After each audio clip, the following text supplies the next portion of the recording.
안녕하세요. 저는 50대 주부입니다.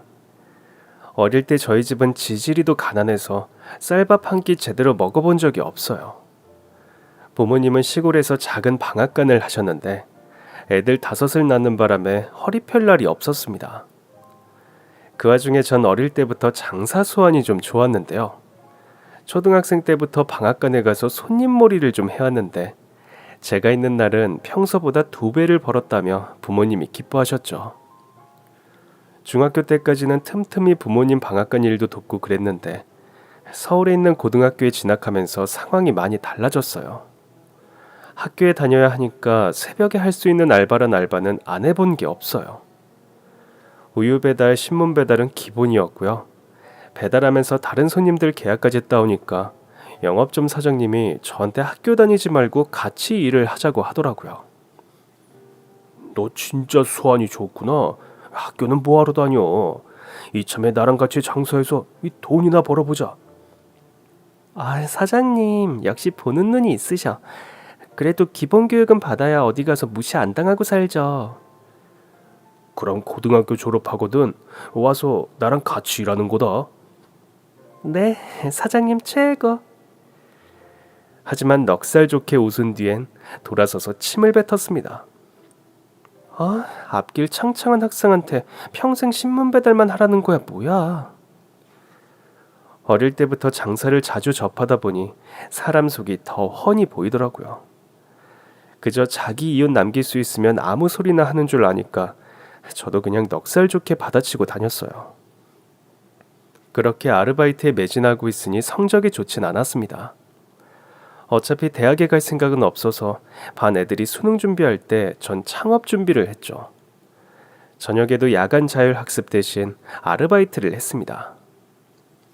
그렇게 벌어서 모았더니 고등학교 3학년쯤 되니까 작은 사업 하나는 시작할 수 있겠더라고요.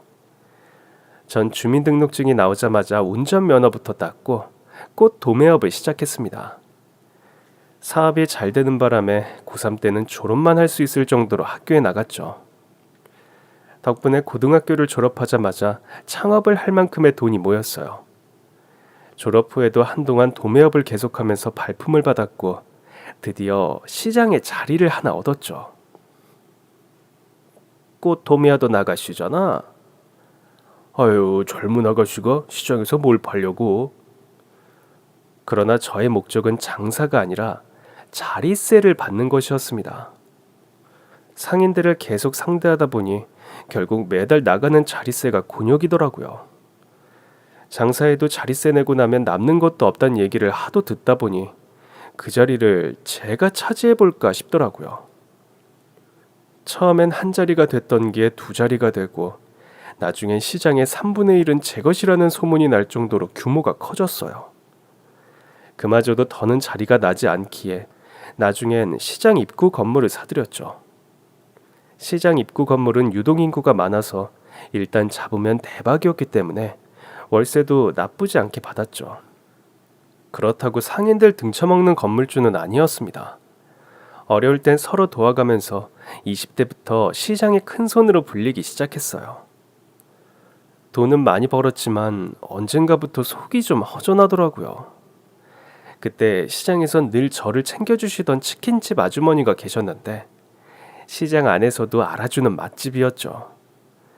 저는 주로 한적한 시간에 가서 치킨도 사 먹고 아주머니랑 이런저런 이야기를 나누곤 했어요.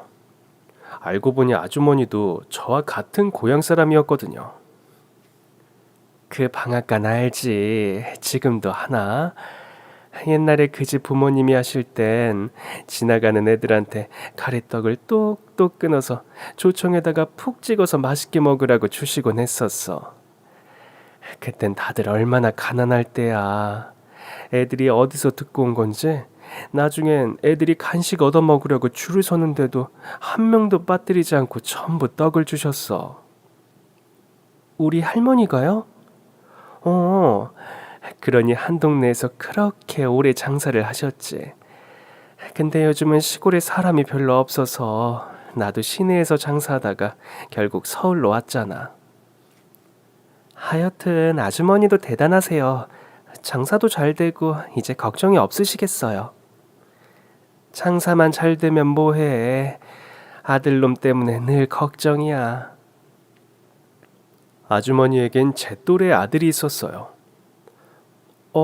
좋은 대학 다닌다고 하지 않았어요? 그러니까 좋은 대학만 보내놓으면 뭘 하냐고. 왜요? 언제는 엄청 자랑하시더니. 애가 어릴 때부터 몸이 약하더니 약골에 자신감도 없고 여자친구 하나 못 사귀는 거야. 그러면서 아주머니는 제 눈치를 슬쩍 보시더라고요.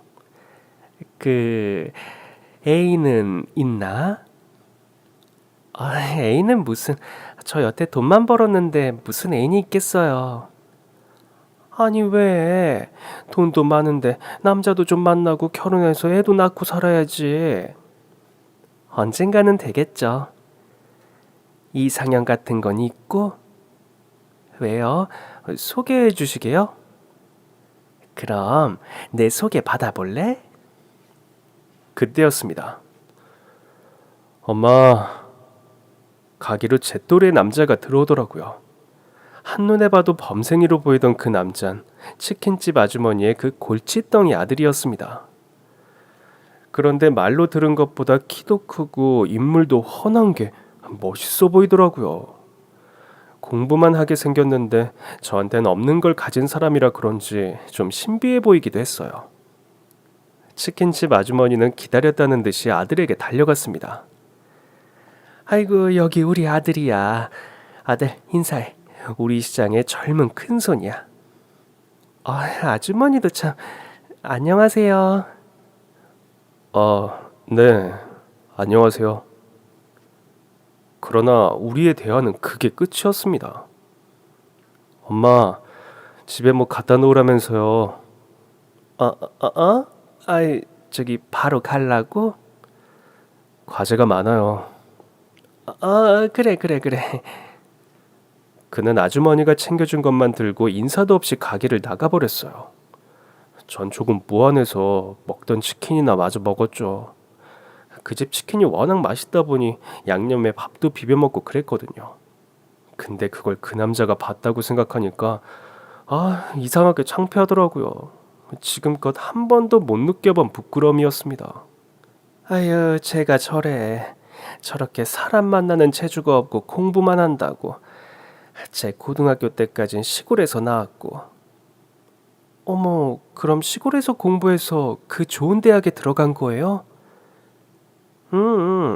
과외는커녕 학원 한번 다녀본 적 없어. 우와, 머리가 진짜 좋은가 보다. 그렇다니까. 그러니 나중엔 뭐라도 하겠거니 생각은 하는데. 아휴. 그러면서 치킨집 아주머니는 또다시 제 눈치를 살피셨어요.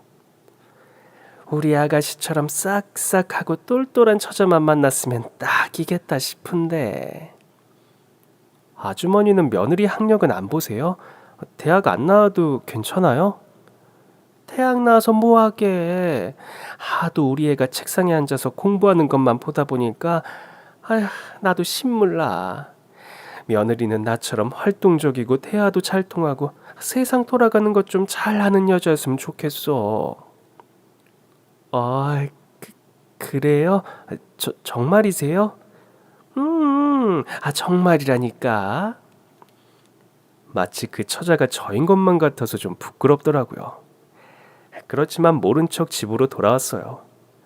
근데 자꾸만 축 늘어져 있던 치킨집 아들이 자꾸 생각나는 거예요. 그러다 명절에 고향집에 갔는데 동창 모임이 있다며 친구들에게 연락이 왔어요. 가보니 30명이 넘는 애들이 횟집에 모여 있는데 모르는 사람이 대부분이더라고요. 너 3반 걔지? 방앗간집 딸. 맞아. 넌 누구야? 전혀 기억이 안 나는데? 야, 나 전교 2등이었거든. 뭐? 전교 1등도 아니고 2등? 그러자 그 친구가 옆에 있던 남자 동창을 툭 치면서 그러더라고요. 만년 전교 1등은 이 자식이었지. 덕분에 내가 만년 2등이었잖냐. 그러면서 가리킨 그 남자는 치킨집 아주머니 아들이었습니다. 이 자식 진짜 꼴통이었는데 전교 1등이면 뭐해. 맨날 우리한테 얻어맞고 다녔는데. 맞아, 찐따. 진짜 찐따 그 자체였지. 주변에 있는 남자 동창들이 그를 찐따라고 놀리며 낄낄거리는데도 치킨집 아주머니 아들은 그냥 웃어 넘기더라고요. 치킨집 아주머니를 통해 그가 저와 같은 중학교에 다닌 건 알고 있었지만 이렇게 만날 줄은 꿈에도 몰랐어요. 치킨집에서 봤을 때부터 워낙 소심해 보이기도 했고 이런 모임에 나올 거란 생각도 못한 거죠. 모두가 이 차를 외치던 그때 전 좀 피곤해져서 조용히 모임 장소를 빠져나왔습니다. 대부분이 대학을 다녀서 그런지 저처럼 사회에서 구른 사람과 다르게 동창들은 겉멋만 번지르르 한 게 재미가 없더라고요. 택시를 부르려고 주변을 두리번거리는데 저 앞 버스 정류장에 치킨집 아주머니 아들이 앉아있더라고요. 또 마주쳤는데 모른 척하기도 뭐해서 슬쩍 말을 걸었죠. 같은 동네면 같이 택시 타고 가요. 괜찮습니다. 명절이라 온 거예요? 아주머니도 와 계시나? 네, 와 계세요. 그렇구나. 그러나 대화는 뚝뚝 끊기기만 했죠. 침묵이 너무 어색해서 별로 궁금하지도 않은 질문을 했습니다. 전공이 뭐예요? 경영학이요. 제가 물으면 그는 대답만 할 뿐 저에게 뭘 더 묻진 않더라고요. 진짜 사회성이 전혀 없구나 싶어 갑갑했어요. 택시 진짜 안 탈 거예요? 택시 안 잡혀요. 네? 시내에서 그 동네까지 가준다는 택시가 없을 거예요.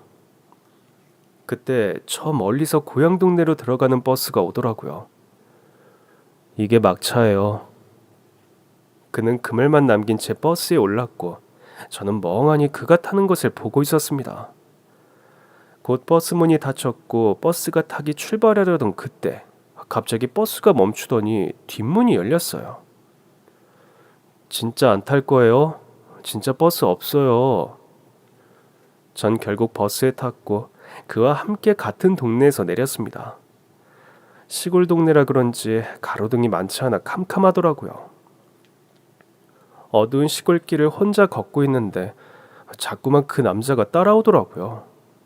아주머니 고향집이 이쪽인가 싶다가도 그랬다면 제가 평소에 몰랐을 것 같지 않아서 좀 의아했어요. 그러다 집 앞에 도착했는데 그가 돌아서 나가더라고요. 궁금한 전 결국 그를 불러 세웠습니다. 저기 왜 다시 돌아가요? 저희 할머니 집은 반대쪽이에요.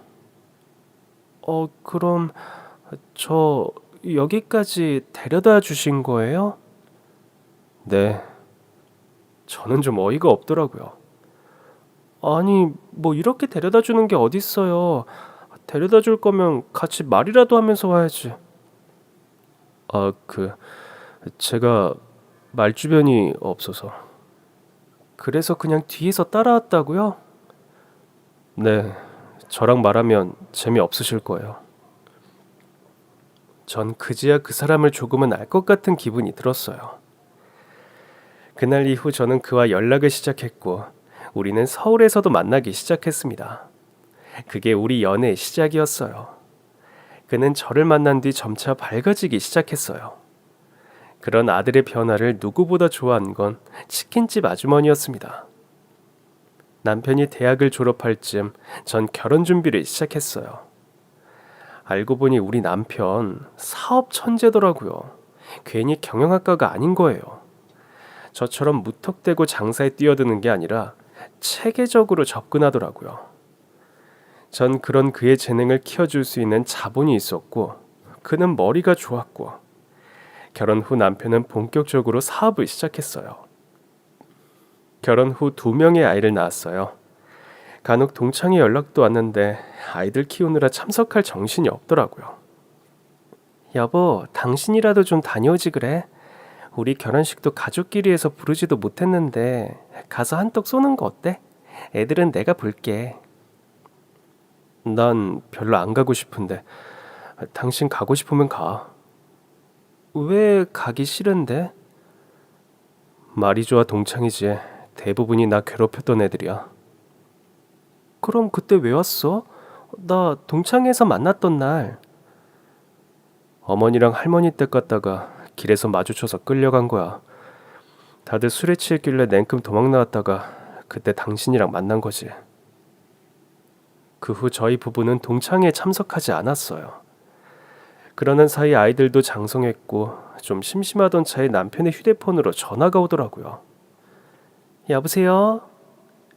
아, 혹시 부인이세요? 저 창훈이 동창이에요. 귀에 익은 목소리였지만 모른 척 물었습니다. 네, 맞아요. 그런데 무슨 일이시죠? 남편이 지금 화장실에 있어서요. 아, 안 그래도 결혼했다고 들었는데 이 자식이 초대를 안 해주더라고요. 아, 죄송해요. 저희가 가족끼리 조촐하게 결혼식을 하느라. 아, 그럼 이제라도 같이 동창회 좀 오시면 어때요? 이번에 남자 동창들끼리 동창회 하거든요. 다들 아내랑 같이 올 예정이에요. 네, 좋아요. 장소 알려주세요. 저는 남편과 함께 티코를 타고 동창 모임이 열린다는 호텔로 갔습니다. 마침 차에서 내리던 동창들은 티코를 보곤 남편을 놀리기 시작했죠. 야, 나이 50 먹고 티코 타면 안 쪽팔려? 그 순간 호텔 총지배인이 우리 부부를 보고 달려와 대표님, 사모님 하고 불렀고 동창들이 놀라서 개거품을 물더군요. 사실 티코는 저희 차가 아니었습니다. 예전에 시어머니가 시장에서 치킨 장사를 하실 때 쓰던 차였죠. 낡아도 너무 낡은 티코를 타고 온 이유는 하나. 남편을 괴롭히다 못해 때리기까지 했던 동창들을 놀라게 해주고 싶어서였습니다. 결혼 후 1년쯤 됐을 때 시어머니가 암 진단을 받으셨어요. 시장에서 가장 잘 나가던 치킨집 문을 하루아침에 닫게 됐을 때 시어머니는 제 살을 찢어내는 것처럼 힘들어하셨습니다. 암 고치고 와서 다시 하면 되는데 꼭 닫아야 할까? 어머니, 일단 가게는 세주고 치료에 전념하세요. 그 다음엔 또 해도 되는 거지? 완치되시면 다시 생각해 볼게요. 시어머니는 입이 삐쭉 나오셨고 전 남편에게 고민을 털어놨어요. 어머니가 치킨집에 미련이 많으시네. 완치하셔도 나이가 있으셔서 힘들 거야. 그러니까 어떻게 하면 어머니가 좀 덜 섭섭하시려나? 사실 남편의 사업 종목은 숙박업이었어요. 그즈음 국내에서 아직 알려지지 않은 명소를 찾아내 리조트를 짓고 있었거든요. 그러던 어느 날 남편이 저에게 그러더라고요. 사실 국내에도 좋은 곳이 많은데 숙박료 자체가 터무니없이 비싸잖아. 그런데 우리가 진짜 근사한 리조트를 합리적인 가격으로 사용할 수 있게 한다면 경쟁력이 분명 있을 거야. 국내 여행이 아직 활발하지 않던 때였지만 전 남편의 안목을 믿기로 했어요. 그렇게 남편의 1호 리조트는 대박이 터졌습니다. 실제로 주변이 관광지로 개발됐기 때문이었죠. 아무래도 남편은 이미 버려놓은 사업으로 너무 바쁠 때였습니다. 결국 제가 어머니의 한을 풀어드릴 치킨 브랜드를 론칭하기로 했습니다. 전 어머니께 맛의 비법을 전수받았고 그걸 토대로 치킨 브랜드를 만들었어요. 그러자 시어머니가 너무 좋아하시더라고요. 세상에, 이게 우리 치킨 브랜드라고? 네, 시장에서 시작하신 어머니의 치킨을 전수받아서 만든 거예요. 대표는 저지만 실세는 어머니란 뜻이죠. 덕분인지 시어머니는 수술도 잘 받으셨고 완치 판정도 받으셨습니다. 실제로 우리 치킨 브랜드의 맛은 시어머니의 비법을 그대로 사용한 것이었어요. 당시 시장 치킨을 기억하시는 분들을 중심으로 입소문이 나기 시작하면서 체인점만 전국에 1000개가 넘게 생겼습니다. 시어머니도 완치 후엔 저와 같이 메뉴 개발도 하시고 바람도 쐴 겸 함께 매장도 다니시며 맛을 전수해 주셨어요. 그렇게 사업도 잘 되고 아이들도 잘 크는데 남편이 가끔 악몽을 꾸는지 험한 잠꼬대를 하더라고요. 저리 안 가. 가라고. 하지마. 어떤 날은 남편의 비명에 아이들까지 깬 적도 있었고요. 또 어떤 날은 남편이 자다가 절 발로 차는 바람에 바닥으로 굴러 떨어진 적도 있었습니다. 얼마나 세게 찼던지 바닥에 떨어지면서 허리를 제대로 다쳤어요. 여보, 미안해. 도대체 무슨 꿈을 꾼 거야? 솔직히 기억은 안 나. 근데 무서웠던 것 같아. 당신 아무래도 안 되겠어. 우리 같이 상담 좀 받아보자. 전에도 몇 번 남편에게 상담을 권한 적이 있었어요. 자꾸 자다가 비명을 지르질 않나. 사업할 땐 멀쩡한 사람이 고향엔 가기 싫어하는 것도 그렇고 마음에 영 걸리더라고요. 그러나 절 다치게 한 뒤론 남편도 군말 없이 상담을 받겠다고 하더라고요. 혹시 학창 시절에 학교 폭력을 경험하셨나요? 네, 그런 것 같았어요.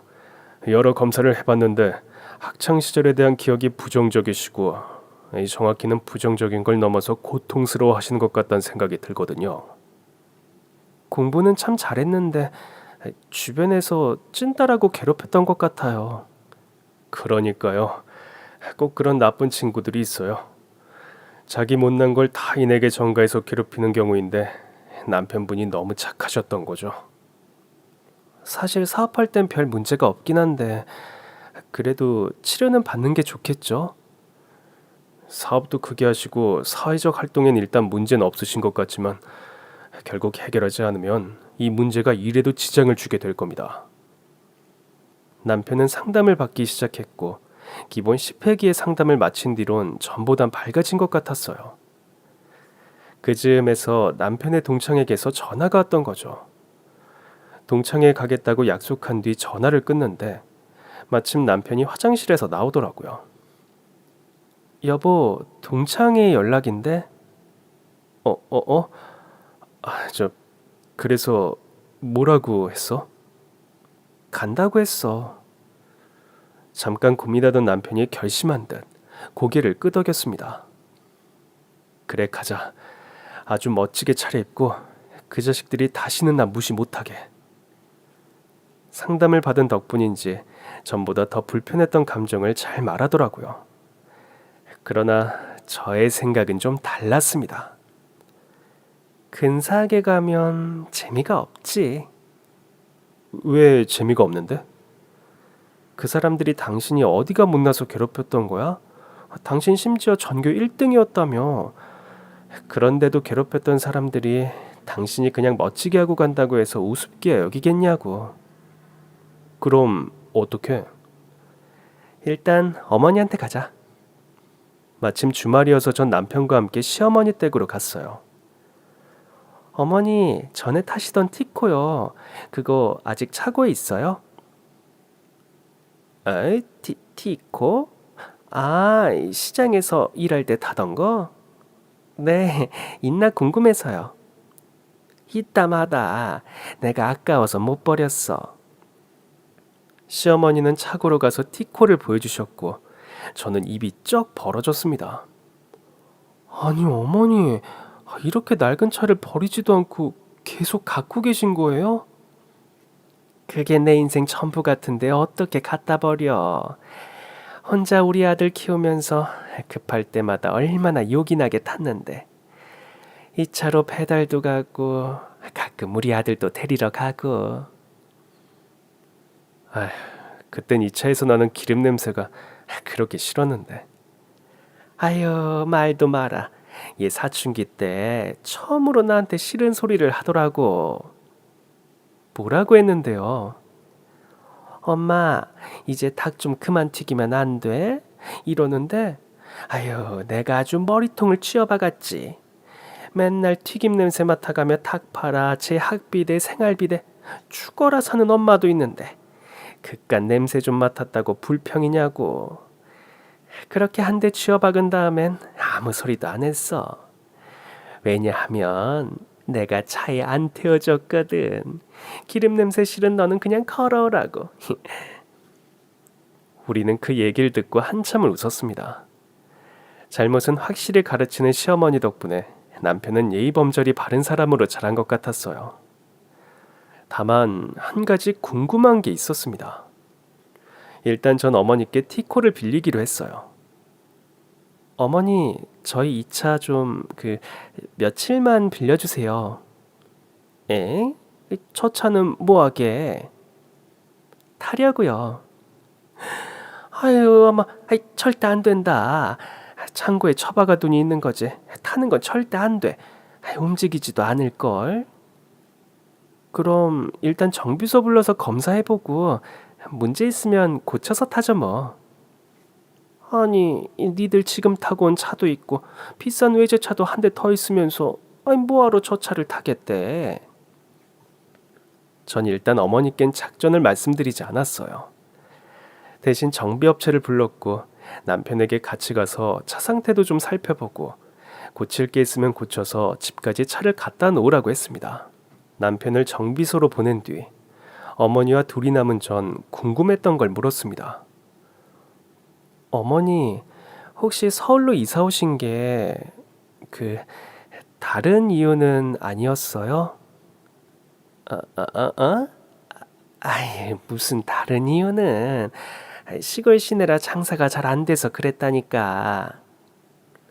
이 정도 솜씨면 아무리 시골 시내여도 장사가 안 됐을 것 같진 않은데요. 제가 끝까지 캐묻자 시어머니는 시인했습니다. 그래, 맞아. 네 말대로 장사는 잘 됐어. 바로 옆에 있던 떡볶이집 언니랑 둘이 엄청 친했는데 그 집 떡볶이도 엄청 맛있었거든.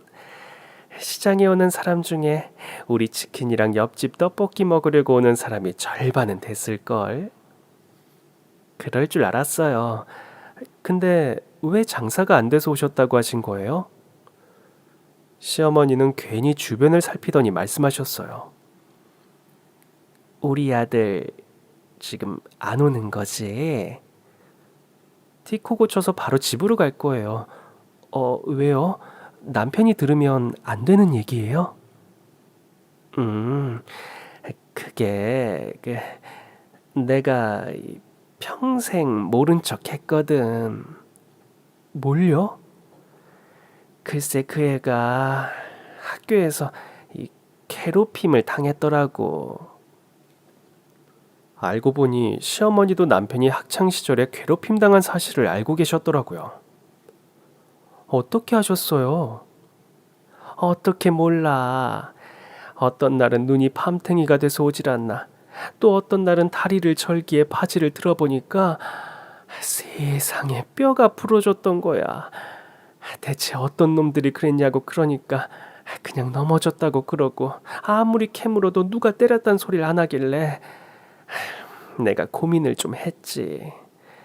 치킨 장사가 너무 잘 돼서 떠나고 싶지 않았지만 어쩌겠어.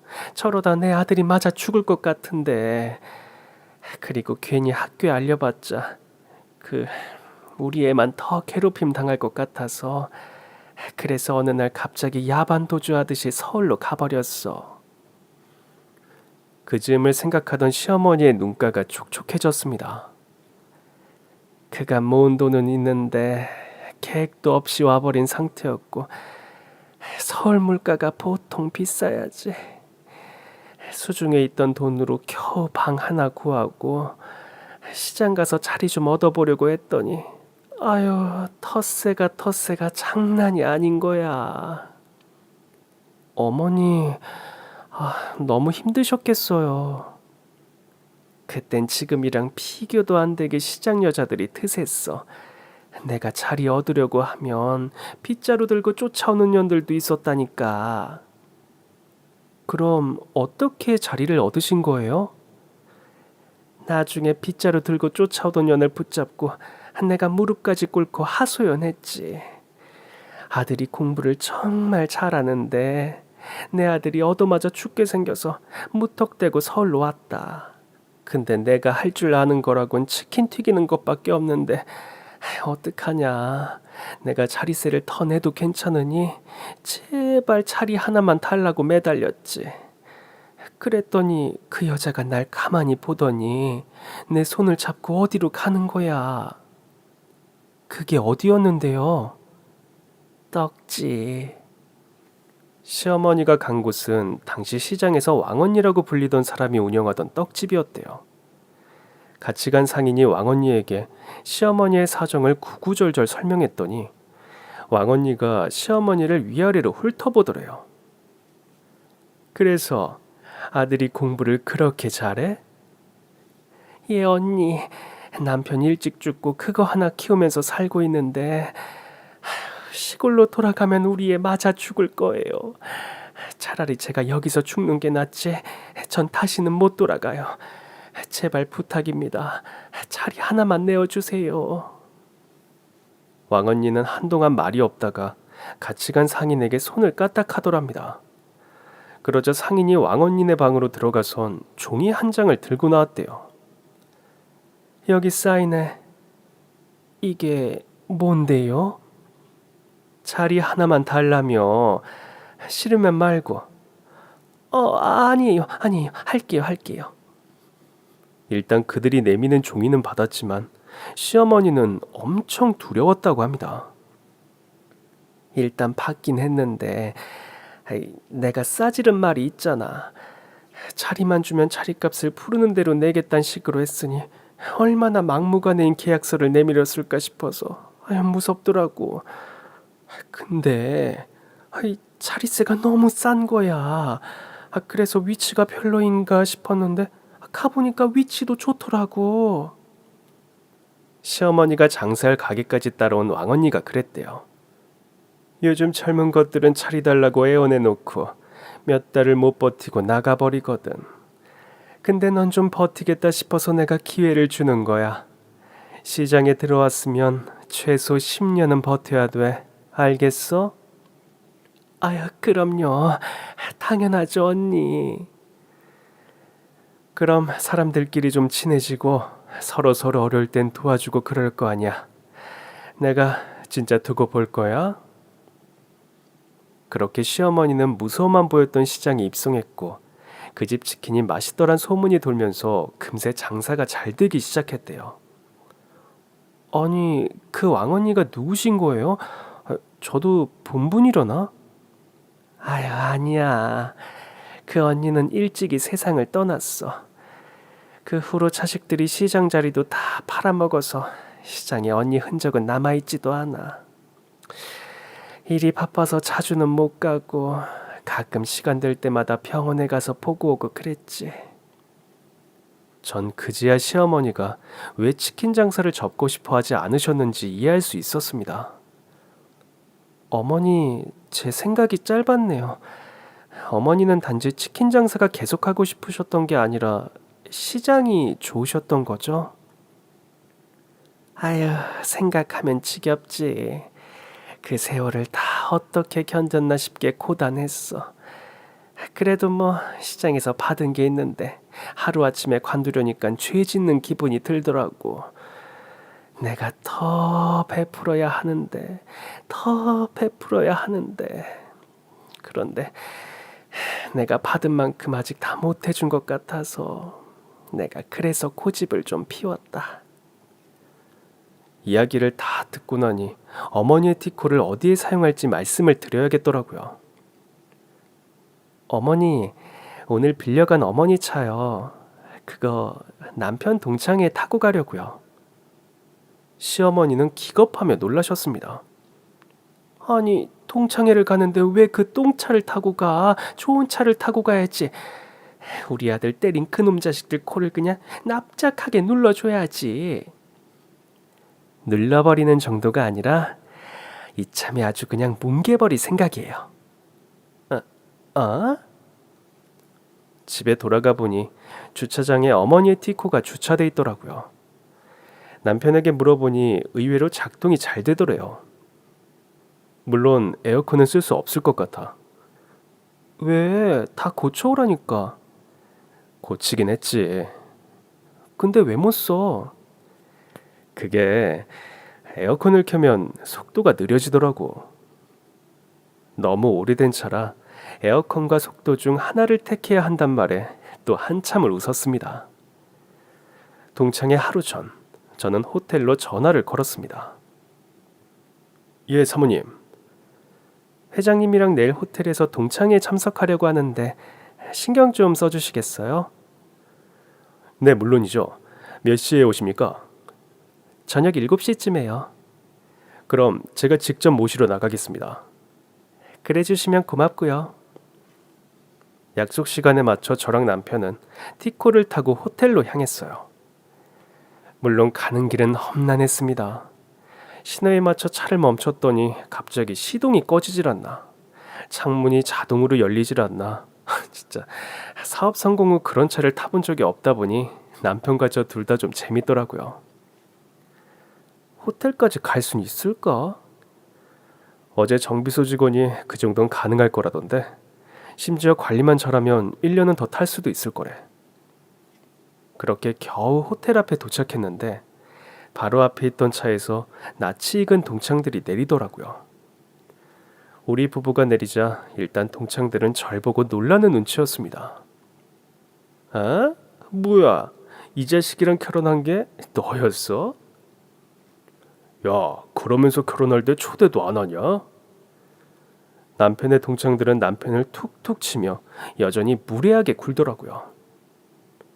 지난번 통화 때도 말했지만 가족끼리 조촐하게 치렀어.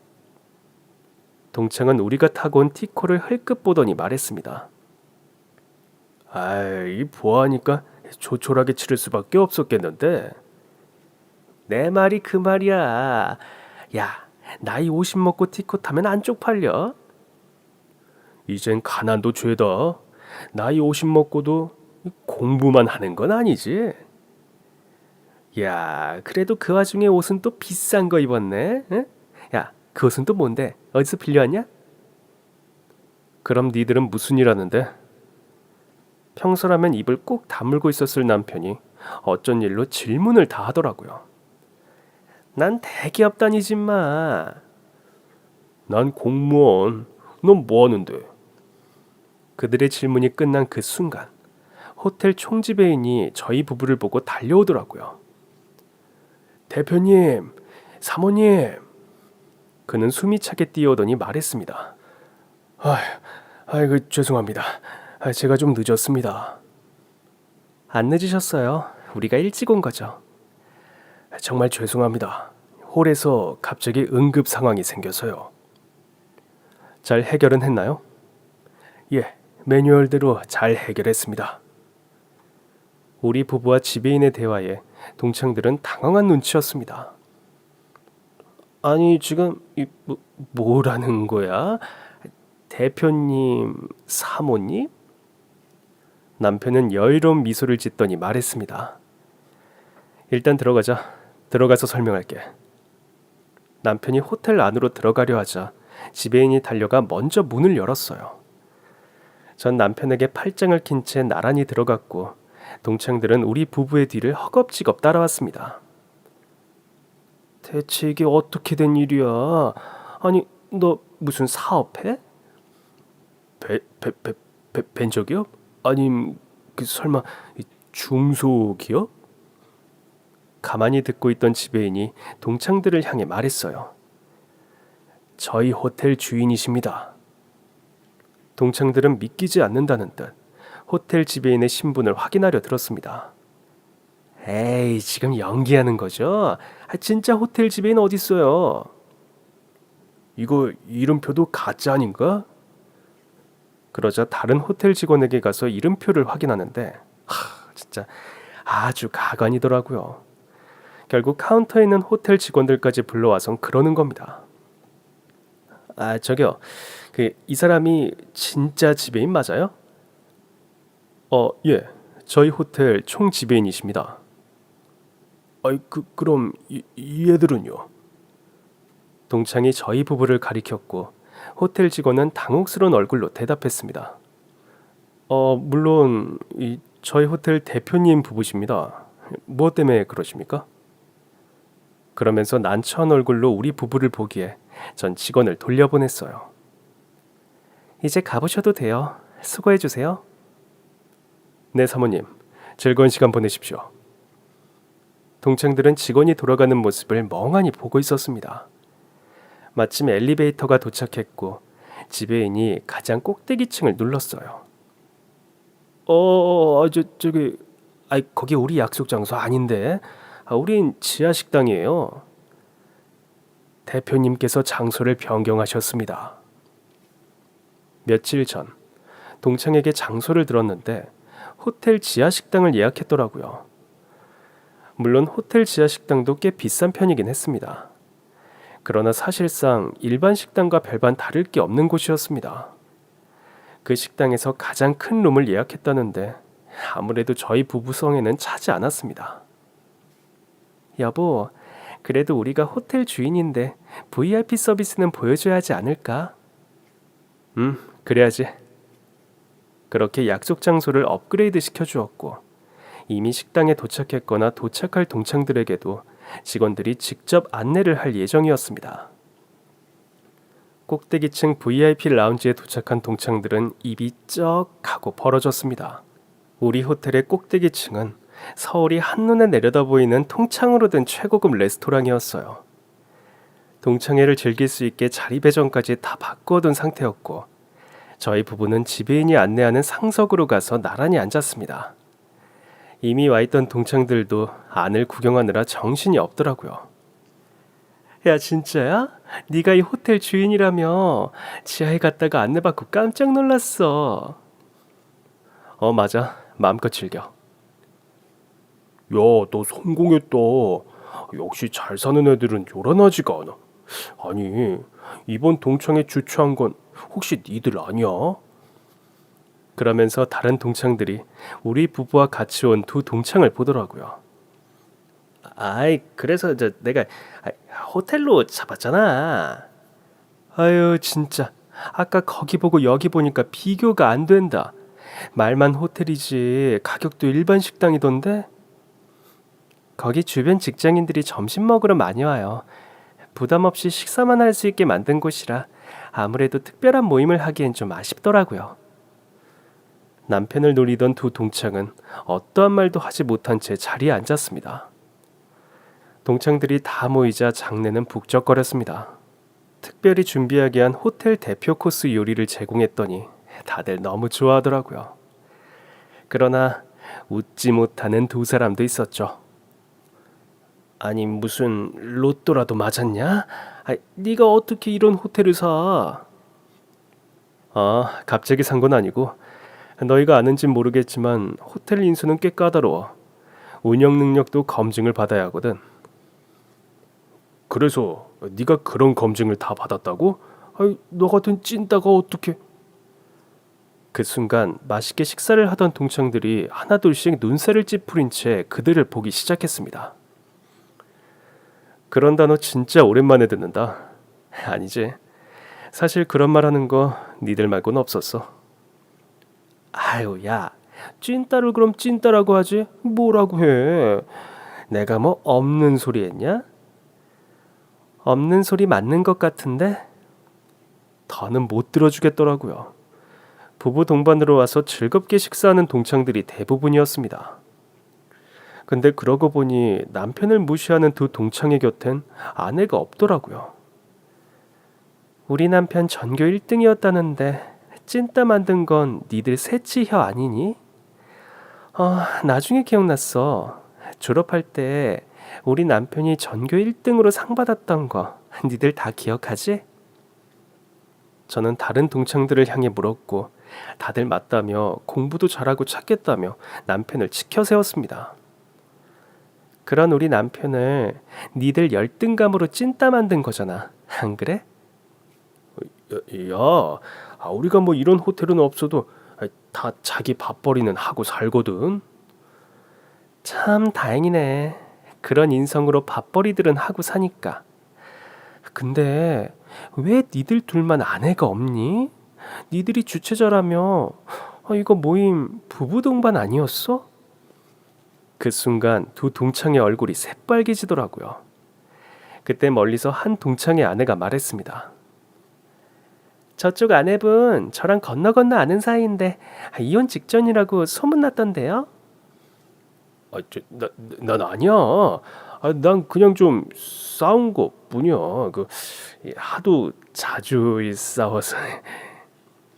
그렇다면 남은 동창은 특히나 우리 남편에게 말을 못 듣게 하던 그 동창놈뿐이었습니다. 전 그를 가리키면서 말했습니다. 혹시 그 못된 손벌은 못 고치고 아내한테도 손댄 건 아니고? 속이나 뒤집을 생각으로 막 던진 말이었는데 그 동창 대답을 못 하더라고요. 전 남편을 보며 물었습니다. 당신 때렸던 동창이 얘 맞아? 맞아. 걔가 주도했고 그 옆에는 동조했고. 다른 똘마니들은 어디 보자. 오늘은 안 왔네. 그 후 식사가 끝나도록 그 두 동창놈은 아무 말이 없었습니다. 식사가 끝난 뒤 와인과 안주가 나왔고 모두가 흥겨운 시간을 이어갔습니다. 그러다 선물을 뽑는 시간이 왔어요. 이것 또한 저와 남편이 준비한 이벤트였습니다. 전 남편과 함께 미리 준비되어 있던 단상으로 올라갔어요. 사실 저도 같은 학교 출신이라 동창입니다. 물론 오늘은 남편 동창의 아내로 따라왔고요. 오랜만에 우리 동창들을 만난다는데 제가 식사만 대접하기 너무 아쉬워서 이벤트도 하나 준비했어요. 들어오시면서 받은 번호표 있죠? 추첨을 통해 선물을 드릴 건데 선물이 어마어마합니다. 동창들은 제 얘기를 듣고 환호했습니다. 이 모든 건 이 호텔의 대표이자 전국에 수십 개의 리조트를 소유하고 있는 저희 남편이 협찬한 선물입니다. 스폰서의 인사를 안 들어볼 수 없겠죠? 전 남편에게 마이크를 건네주었고 남편은 조금 긴장한 듯 했지만 편안한 어조로 말을 시작했습니다. 사실 제가 좀 찐따 같은 구석이 있었던 건 사실입니다. 워낙 공부밖에 모르던 애였던 데다가 제가 사회성이 별로 없었어요. 근데 지금은 좀 사람처럼 보이죠? 남편의 농담에 다들 웃음을 터뜨렸습니다. 물론 딱 두 동창만 빼고요. 사실 제가 이렇게 성공한 사업가가 된 건 모두 제 아내 덕분입니다. 아내는 20살 때부터 사업 수완이 좋던 사람이었고 제가 만났을 땐 이미 건물주였어요. 사방에서 우와 대박 하는 감탄사가 터져 나오더라고요. 그런 절 알아봐준 아내가 없었다면 아마 제가 이렇게 사업가로서 좋은 자질을 갖고 있었는지 몰랐을 겁니다. 좋은 대학 나왔으니 좋은 직장은 갈 수 있었겠지만 그게 전부였겠죠. 마치 두 동창에게 들으라는 듯 말하더라고요. 제 안목을 믿어주고 지지해준 제 아내도 소개해드리고 싶습니다. 저희 아내는 시장에서 팔던 저희 어머니의 치킨을 브랜드로 만들어 지금은 1000개의 체인점을 갖고 있는 치킨 브랜드 회장입니다. 솔직히 저보다 재산이 많습니다. 제 리조트나 호텔의 지분도 똑같이 갖고 있거든요. 남편의 말이 이어질수록 남편을 괴롭히던 두 동창의 얼굴은 새하얗게 질려갔습니다. 그때 다른 동창이 묻더라고요. 근데 이렇게 잘 살면서 결혼할 때 왜 연락도 안 한 거야? 전 남편을 괴롭히던 두 동창을 보며 말했습니다. 가족끼리 조촐하게 치렀어. 내가 결혼하고 싶었던 데가 있었거든. 그게 어딘데? 외국 섬에 있는 옛날 성인데 내 로망이 그 성에서 가족끼리 단란하게 결혼하는 거였거든. 그러고 보니까 결국 그 성 샀잖아. 그래서 우린 한 번씩 휴양하러 가. 두 동창은 눈알이 튀어나올 듯 놀란 눈치였습니다. 그러거나 말거나 남편이 인사를 이어갔어요. 가장 중요한 말을 깜빡했네요. 이렇게 좋은 시간을 선물해 드릴 수 있어서 정말 기쁩니다. 오늘 동창회 오시려고 다들 회비도 내신 걸로 아는데 그거 다들 돌려받으세요. 오늘 비용은 제가 전부 다 쏩니다. 그런데 두 동창이 놀란 얼굴로 서로를 보더라고요. 저는 그 순간을 놓치지 않고 동창들을 향해 말했습니다. 그런데 제가 10대 때부터 사업을 했다 보니 계산이 좀 빠르거든요. 오늘 내신 비용이랑 인원을 보니까 저희 호텔 지하 식당 예약 비용보다 훨씬 많을 것 같은데 두 분 사용하신 내역 동창들과 공유하고 전액 환급해 주세요. 아시겠죠? 제 말에 그 못된 동창놈이 버럭대더라고요.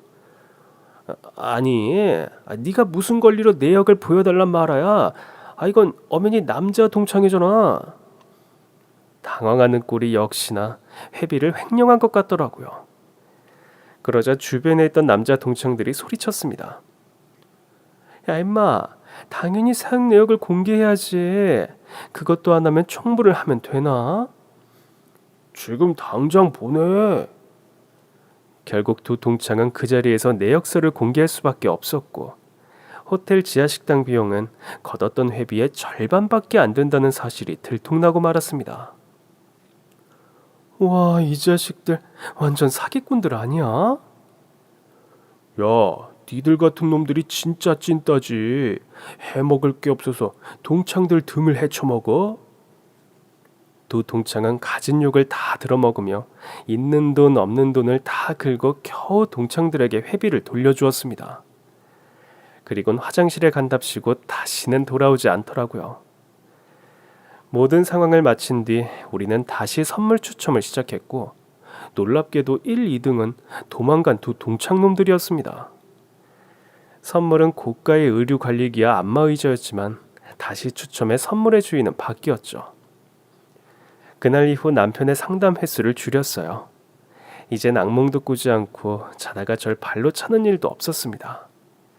시어머니께 티코를 돌려드리며 동창회에서 있었던 이야기를 들려드리니 이제야 묵은 체중이 가신 것 같다며 기뻐하시더라고요. 전 그날 동창회에 온 동창 모두에게 호텔 숙박권을 선물로 보냈습니다. 물론 그 나쁜 두 동창놈만 빼고요. 근데 여보, 동창들한테 돈을 너무 많이 쓰는 거 아니야? 동창회 비용도 우리가 내고 선물도 우리가 마련한 건데.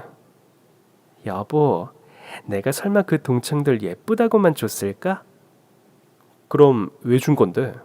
아니 뭐 우리 대신 그 자식들한테 찐따라고 해준 것도 고맙고 하지만 더 큰 이유는 이게 바로 지인 마케팅이지. 이미 VIP 라운지도 이용해 받겠다. 호텔룸까지 이용해 받겠다. 분명히 또 오게 돼 있어. 이왕 호텔 예약할 거면 우리 동창 호텔로 가자. 이렇게 된다니까. 그리고 분명 우리 호텔 VIP가 될 만한 애들도 분명 있었을 거야. 원래 진짜 뭐가 있는 사람은 조용히 있지 요란하지 않잖아. 하여튼 우리 와이프 장사수와는 알아줘야 해. 그러니까 앞으로도 나한테 잘하란 말이야. 예, 평생 모시고 살겠습니다. 실제로 우리가 쏜 숙박권은 홍보 효과를 톡톡히 봤습니다. 동창들은 지인의 지인에까지 우리 호텔을 추천했더라고요. 저희 부부는 동창들의 성화에 못 이겨 앞으로도 우리 호텔이나 리조트에서 동창회를 주최할 예정입니다. 물론 그 나쁜 두 동창놈에게도 초청장은 보낼 생각입니다. 물론 아마도 오지는 못하겠지만요. 그럼 지금까지 제 긴 사연 들어주셔서 정말 감사합니다. 오늘도 행복한 하루 되세요.